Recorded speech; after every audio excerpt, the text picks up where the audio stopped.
Bagi anda yang suka merokok dan semua, ni kita masuk bulan Ramadan ni, sebulan anda kena berhenti rokok. Bukan sebulan, maksud 12 bukan 10 jam atau 11 jam anda tidak merokok.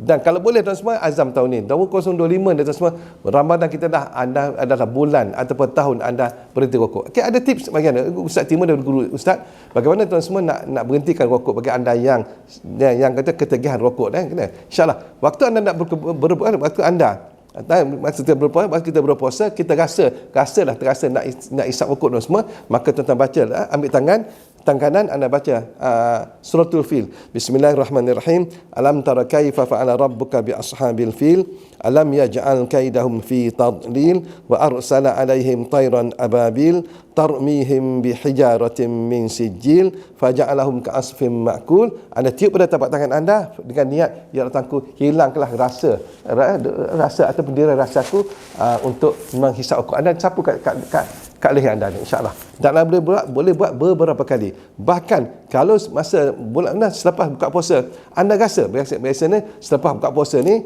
minum air sikit, kena kurma sikit, keluar rumah isap rokok. Itu biasa dah, itu kan berlaku dah. Jadi kalau anda rasa itu, anda baca lagi Bismillahirrahmanirrahim, alam tarakai sampai habis, anda tiup pada tapak tangan dan sapu ke leher, insya-Allah. Makin lama kalau anda ikhtiar seperti ini, insya-Allah makin lama anda akan dapat berhenti rokok pada tahun 2025, insya-Allah. Cuba kalau boleh, cuba pada kawan-kawan kita yang merokok tu, bagi betul ini kepada mereka, insya-Allah. Assalamualaikum warahmatullahi wabarakatuh. Selamat berpuasa, insya-Allah.